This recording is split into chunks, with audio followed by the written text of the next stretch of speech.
Welcome to Australia's Future with Tony Abbott. I'm Daniel Wild from the Institute of Public Affairs. Australia is facing its most significant challenges since World War II. Geopolitical tensions are increasing, cultural self-confidence is in decline. The values which define us, freedom, democracy, egalitarianism and sacrifice, are being put to the test. Over this special podcast series, Tony and I discuss how Australia can survive and flourish in the decades ahead. Hello, Tony, and g'day to all of our listeners. It's wonderful to be with you again for another episode of Australia's Future. Much to discuss, as always. We'll be talking about Liz Truss and the implosion of the UK government, the federal budget next Tuesday and what that means for the future of Australia, and the challenges politically, economically and culturally facing the coalition in the road to 2025. Tony, Liz Truss, Prime Minister only for a few short weeks, is leading a government that seems to be in disarray, hanging by a thread. I was reading the Telegraph, the UK paper this morning, and a new poll in there saying 80% of UK voters view Liz Truss unfavourably, and another poll of Tory party members found just 38% thought that she should stay in the role, with the remainder thinking that she should resign. So perilous times for Liz Truss and the Tory government. Tony, can you share with us your insights as to what's happening there and what do we make of all of this? Thanks, Dan. I know Liz Truss quite well because she was good enough as Secretary of State for Trade to appoint me as an honorary advisor to the UK Board of Trade, and in that position I think I have been, amongst other things, able to help expedite and facilitate the Australia-UK trade deal, which was concluded in the last few months. So look, I know Liz Truss well. She's a capable, determined, resilient politician. It's noteworthy that there have now been 3 female British Prime Ministers, all 3 of them from the Conservative side of politics. It's also noteworthy that the Boris Johnson and then the Liz Truss cabinets are the most multi-ethnic cabinets anywhere in the world, which just goes to show what a non-racist place contemporary Britain is. Look, obviously, the Truss government has made heavy weather of its mini-budget. Personally, I think there was a lot to be said for the mini-budget.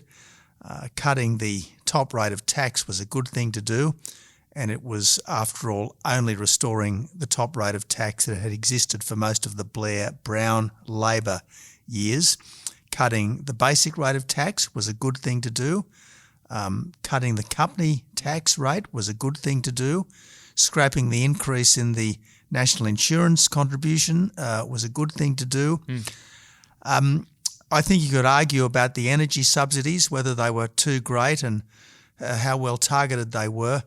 But certainly Liz Truss and Kwasi Kwarteng were absolutely right in wanting to remove supply-side constraints and get the economy going. For too long, like so many economies, the British economy has been hamstrung by too many rules, regulations and hurdles on our most productive people. So what she and her then Chancellor were doing was absolutely right. My sense of Liz Truss is that this is not a surrender, it's just a tactical retreat, and that provided she's still there in a few months' time, she will find other ways, probably ways that don't involve the need for legislation to address supply-side constraints within the UK economy. She's rock solid on Ukraine, she's rock solid on China. She believes in Britain. I think she has the potential to do a good job despite this extremely rocky start. There are 3 particular problems, if I might say, 2 of which are unique to Britain. One is a general problem. The unique problems for Britain are this is a 12-year-old government. Yep. There have now been 4 prime ministers. That means that there are a whole lot of dare I say it, embittered ex-ministers in the Parliament who are only too ready to spill their guts to journalists and make trouble because someone else has been promoted, not them. look, one of the sad features of modern democracy is that there are too many people who are in it for the career and not for the cause, and they think that the world is going to end if they aren't preferred and promoted. And it's frankly a sign of bad character, but it's all too prevalent in Britain, as regrettably it is in Australia too. So that's problem number one. Problem number two is that the British establishment is riddled with declinism and defeatism. And this has been the case since the 1920s, frankly. It's a century of declinism and defeatism, which is completely unjustified by the facts. No country on earth is more capable of success than Britain, which has, let's face it, given the world our common language, English, the mother of parliaments, the rule of law, the Industrial Revolution, the emancipation of minorities. All these things were pioneered and in many cases perfected in Britain. So this idea that Britain is in some way incapable is just absurd. And yet this dreadful affliction has been rampant across the British establishment for decades. And the EU was really the comfort bearer for the declinist establishment. And the declinist establishment has never forgiven the current government for Brexit. They want all the people, the government to fail. And frankly, if they hurt Britain in the process, they don't care. That's the tragedy of all of this. The final problem, which is a general problem, is that the 24/7 media cycle, the rise of the outrage industry fueled by social media and so on, it's making it harder and harder for all governments, but particularly governments of the centre-right. The Truss government, what the Truss government did, sure, the ground could have been prepared better. Sure, ministers shouldn't have been as shell-shocked by the initial reaction as they were. But it was a perfectly defensible package that was sabotaged by internal dissent and markets run by woke hedge fund managers who are easily spooked, particularly by the measures of centre-right governments. So look, the lesson for centre-right politicians everywhere is you can't be put off at the first whiff of grape shot, so to speak. You've got to have the courage of your convictions. You've got to think your policies through very, very carefully. You've got to argue for them consistently, and you've got to be prepared to stick with them when things get tough. Now, as I said, I think it's very important that Britain succeed. I think it's very important that Liz Truss succeed. I am willing that to happen from 12,000 miles away, and I hope it does.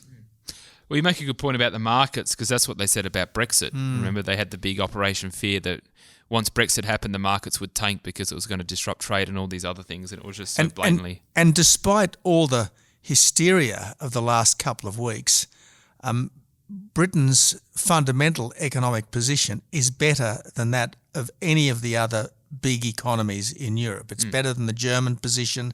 It's better than the French position. In many respects, it's better than the United States position. But because Liz Truss was bucking the leftist consensus, there has been this hysterical overreaction to what she's proposed. I just want to pick up on something that I thought you said, which was pretty significant, which is to do with declinism and defeatism going back a number of decades in the UK. To what do you attribute that? Is it mostly to do with a sense of guilt about the colonial past? Is it a lack of cultural self-confidence and I guess an uncertainty about Britain's place in the world? To what do you attribute that declinism that you referenced? Well, I think Britain, like France and Germany, was psychically wounded by the Great War. To lose the best and the brightest of a generation or two was a catastrophe, an absolute catastrophe. And at the same time as Britain suffered horrendous losses in that war, the empire went from being an economic boost to an economic burden. Britain understandably didn't want to relinquish the empire because it, I think understandably enough, saw the empire, in those days at least, as a means of bringing justice, freedom and material advance to the countries of the empire. Obviously, the Indian independence campaign in particular started to change attitudes to empire in Britain as well as elsewhere. And as we've seen in more recent times, notwithstanding the fact that no country on earth has done more to end slavery than the United Kingdom. I mean, the Royal Navy's West African Squadron for about 50-odd years totally suppressed the transatlantic slave trade at the cost of thousands of lives of British sailors. So look, paradoxically, the country that has done most to abolish this heinous situation is now, it seems, most guilt-ridden about it. Again, it just doesn't make a lot of sense to me. But I guess we're creatures of emotion as much as we are creatures of logic and reason. So I think that's played a role. But again, so much comes down to leadership. Churchill rallied the British nation in 1940, the darkest hour, when no other leader could have. Thatcher revived the British nation again in the 1980s after what looked to be a very bleak period. In his own way, Blair was a great booster for Britain, and in foreign policy at least, I think was a very effective Prime Minister. Boris Johnson, whatever faults Boris Johnson had, he was wonderful at pep-talking the country, even if some of his policies might have been counterproductive, like his net zero obsession. Yeah. But look, Britain's been written off many times. Somehow it always comes back, and it will again, and hopefully under the current government and current Prime Ministership. Oh, thank you, Tony. I just want to ask you a specific question about the tax cuts and the retreat on the mini budget. I agree with you that there was so much of that budget that was good. It was overwhelmingly better than it was not. Do you think that it seemed to me that there was a rapid, unrelenting media onslaught on it, and perhaps in addition to some of the grievances that former ministers had and maybe personality differences, they didn't want to see it succeed and did not want to see Liz Truss succeed. Do you think that those are the reasons why she had to make the retreat, or were there other sort of factors involved? Well, I think that the internal dissent was the biggest single factor, and there is no doubt that there were lots of senior members of the Tory party in the House of Commons who were only too happy to white-hand their new leader. And as I said, it reflects very ill on them, very, very ill on them. It's a serious character flaw. They might not have liked the result, but nevertheless it was a legitimate result under the rules, and they should have accepted it and made the most of it. And if they had any issues, they should have disclosed it privately to the Prime Minister or raised it in the appropriate internal party forum rather than blab in the coward's castle of background briefings to journalists. But look, it is what it is.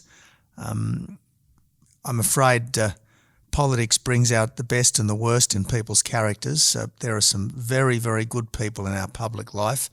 There are also a lot of people who, I guess, are morally corrupted by the desire for preferment. And that's what we've seen. I think we've seen moral corruption.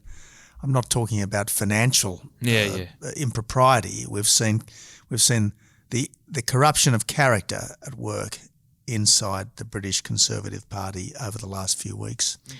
Well, speaking of taxes and coming closer to home now, we've got the budget next week, next Tuesday, which will be delivered by the Treasurer, the first Labor budget of this government. And I think it's against the backdrop of a lot of very challenging economic and financial situations. We have $1 trillion in debt at the federal level, spending which is increased rapidly, very high taxes. Do you think that this budget, reflecting on your experience with your 2014 budget, which, in hindsight was the last credible, genuine attempt made to try and get the structural problems of the budget fixed. Looking ahead to Tuesday and what the Labor Party might do in government, do you have any sense of, will they try and have a veneer of fiscal discipline, or will this be a spendathon? What's your sort of take on the politics and the economics of the situation? I hope it's a responsible budget. And as a patriotic Australian, I want the Albanese government to succeed. And I think that the Prime Minister is a decent human being, and I have no reason to doubt that most of his cabinet likewise are decent human beings who are doing their best by our country in accordance with their own lights. I do think, though, that it is likely to be a spendathon.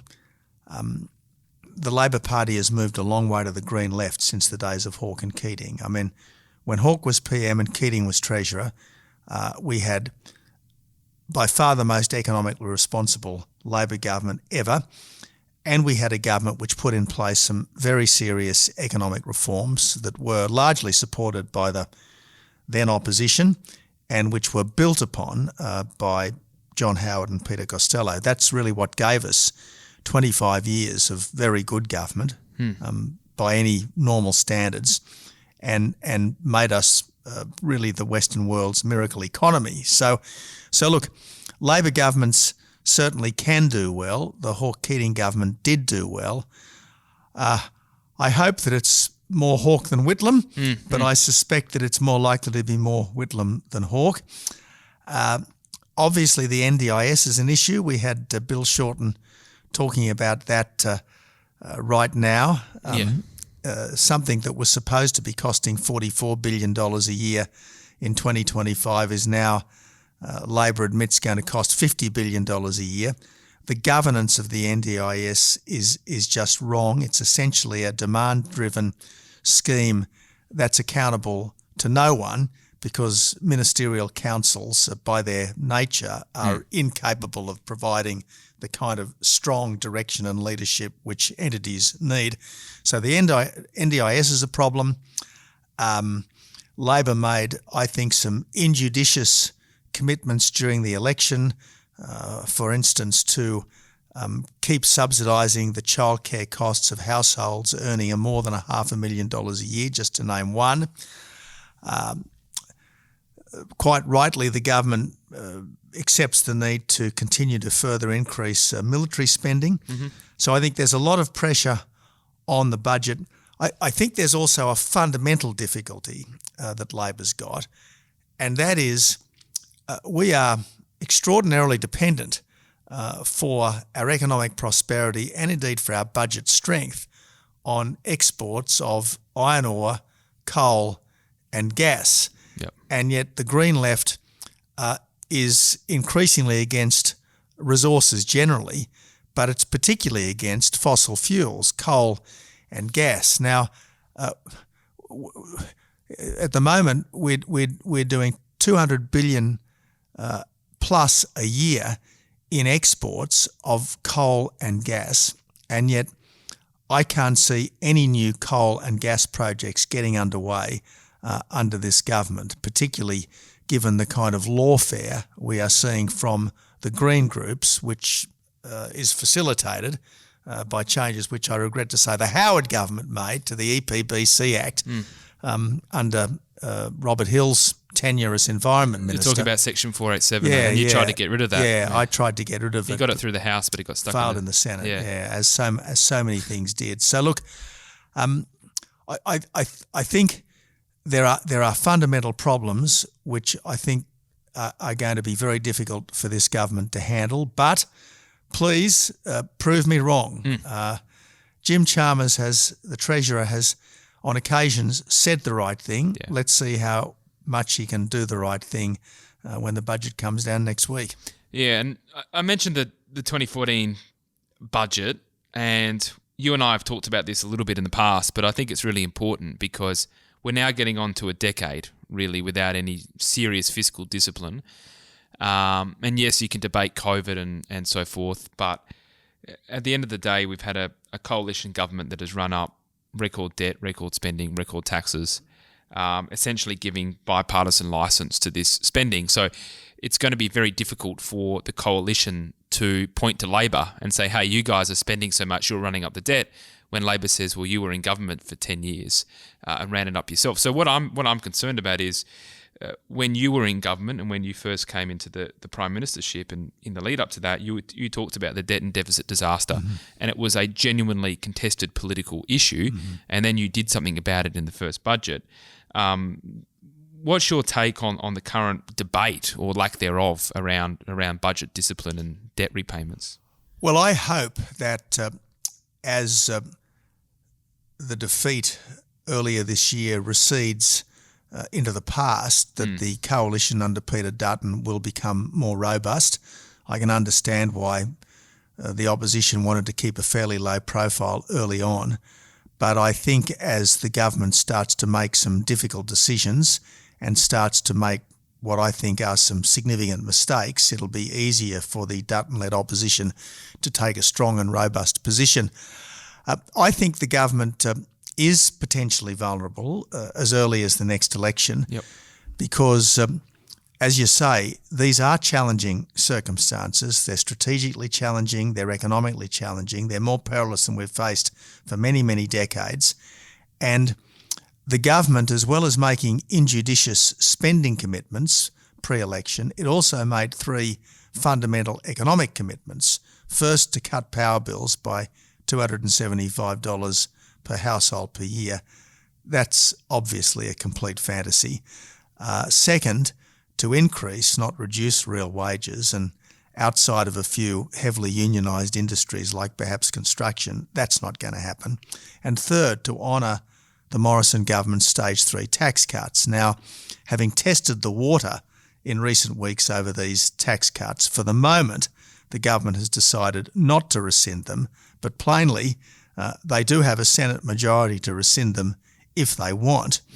And I would be extremely surprised if the pressure, the Green left pressure inside the government doesn't either explicitly rescind or substantially amend those stage 3 tax cuts. So they're going to be three very serious broken promises. And if, as I suspect, by the middle of 2025, with further closures of coal-fired power stations, with continuing pressure on energy prices, particularly gas, I think we are going to struggle to keep the lights on.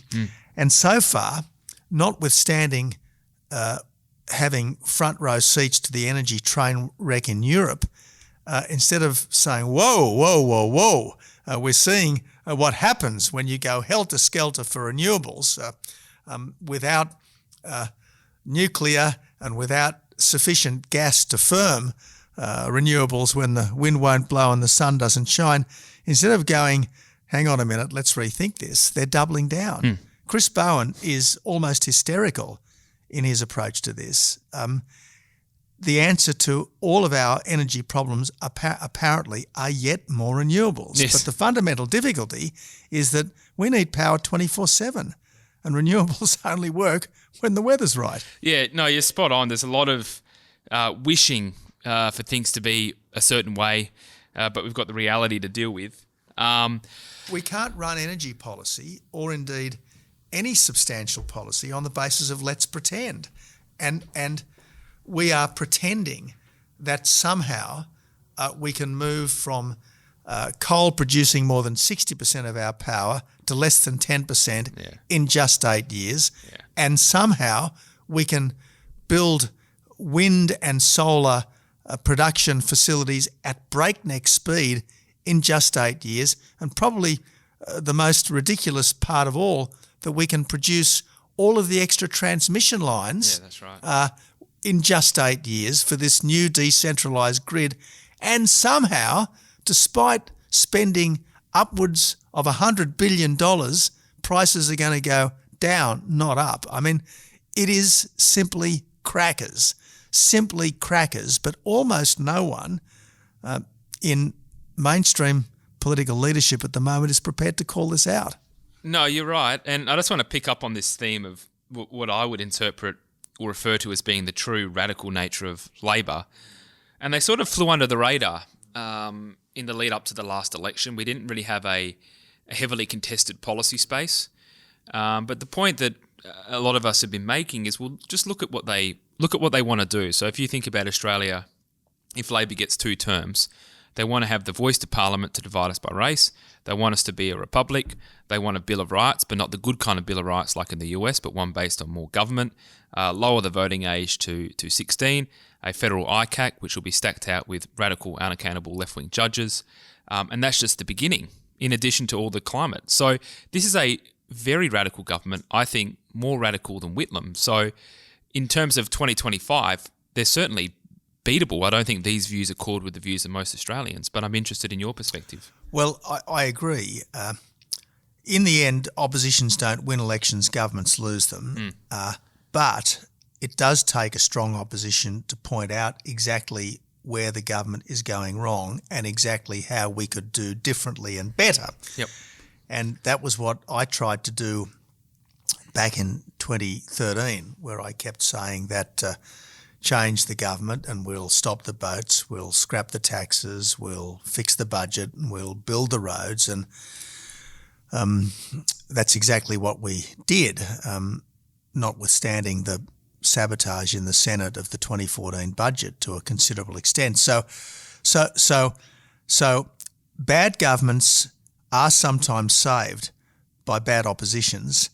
I'm pretty optimistic, though, knowing Peter Dutton as I do and knowing Angus Taylor as I do, both very good people, both people of very sound instincts and judgment. And I think what we'll see is growing political courage and conviction over the next couple of years from them.